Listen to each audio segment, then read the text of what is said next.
Coach, you just talk a little bit about Iowa State, kind of what you've seen out of Hoiberg's crew for their first 8-9 games or so. I'll tell you what, I really like their team. I think they're playing with a purpose.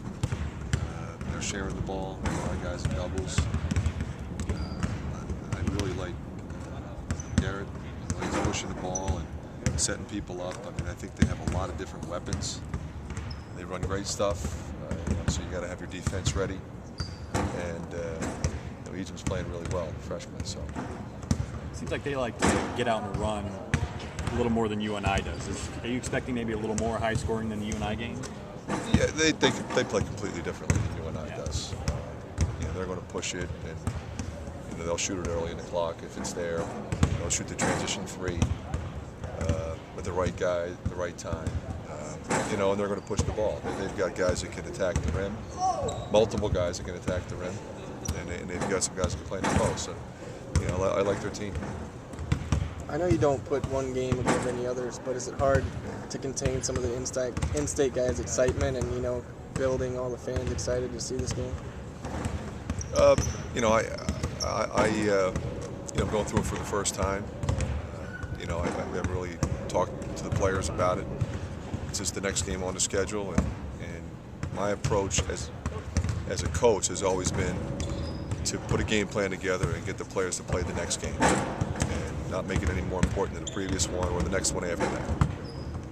And, I think the fact that it's in-state, I mean, I'm not stupid, and I know that there's impact with regard to how the fans look at the game and how the media looks at the game. I understand that. But as far as we're concerned, it's the next game on the schedule, and we have to prepare to play a very good, very well-coached team. And that's pretty much the only way we're going to look at this game. Christopherson's a guy, you don't want to leave him over behind three-point line. The thing about him is he can shoot the ball. He can do stuff off the dribble. He's a good player. He's just not just a good shooter. He's really impressed me the more I've studied him. He's playing like an experienced player should. He's doing for his team what we need him to do right now. You have a common opponent with UNI, and how is UNI able to slow them down? UNI slows everybody down. I don't think they did anything differently against them than anybody else. I mean, the way they play, the games are going to be in the 50s. It doesn't matter who they play.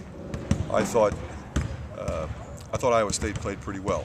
It's a little bit different when you go up there to play them.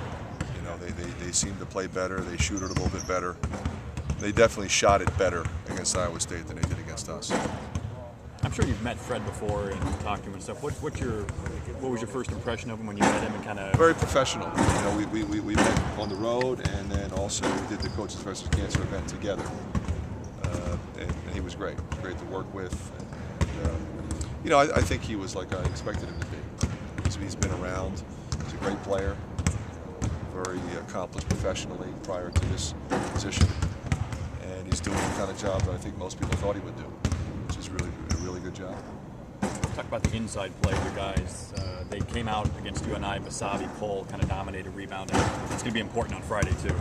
Well, I think it was important for both of them because they've both been up and down. And as a result, I've been playing a lot of different players, and so that's good, except that sometimes the two guys you need to be stepping up aren't getting the minutes they need, and that's what was happening to Melson and Jared.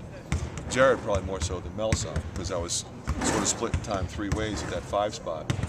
But Jared has established himself as a guy that can have the kind of game he had the other night. And when he's playing like that, it makes Mel's job a lot easier. So when they're both feeding off each other, then it makes our perimeter players' job easier. So we need them to consistently play the way they played the other night with that type of energy level. And when you play with that type of energy level, good things typically happen.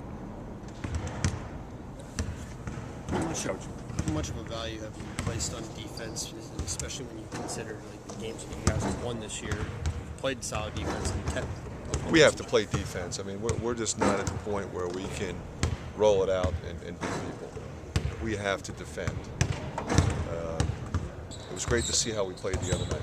We focused and remained concentrated for the entire 40 minutes, and we had not really done that. We played some pretty good defense. We played much better defense, obviously, in the wins. But, for example, in the Wake Forest game, which is a very winnable game, we didn't play defense for the first 6 or 7 minutes of the second half, cost us the game. So we've hopefully learned from that mistake, so it seems like we have. think it's fair if somebody like compares and contrasts the two coaches in this game, because you're both first-year coaches, same state programs? You know, you think there's a measuring stick going to be out there tomorrow night? I don't think so. I think you evaluate a coach over time. You know, and to me that's the only way to do it. Anything can happen in one game. You evaluate somebody over time. You know, I feel confident. You know, with my record being what it is, that I'm comfortable in my own skin, and I know he is too. While he hasn't coached as many games, he's been exposed to some of the greatest coaches in our profession as a player at the highest level. And he was in administration as well. He's been around, so I know there was no hesitation to go in his direction, and he's proven that he's more than capable and he's more than ready. You both seem to get assistant coaches who have a lot of experience. And is that how has that worked out for you so far? Worked out fine for me. I think it's incumbent upon me to surround myself with the most qualified people, but more importantly, to surround our players with people who have been around and understand all the things that can happen throughout the course of a year, whether it be in recruiting or on the floor, scouting. I know Bobby Lutz. I was at Greensboro when he was in Charlotte, so he's a terrific guy and a very good coach, and I thought it was a great hire for Fred.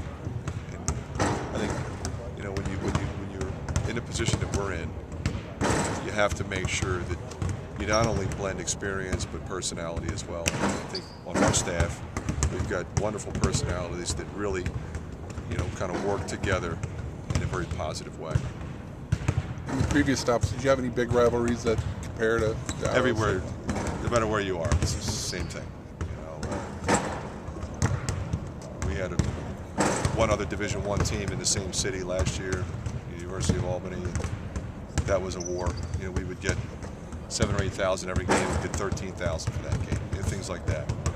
So at Greensboro, we played North Carolina A&T. They were right across the road, and then Davidson was our conference rival.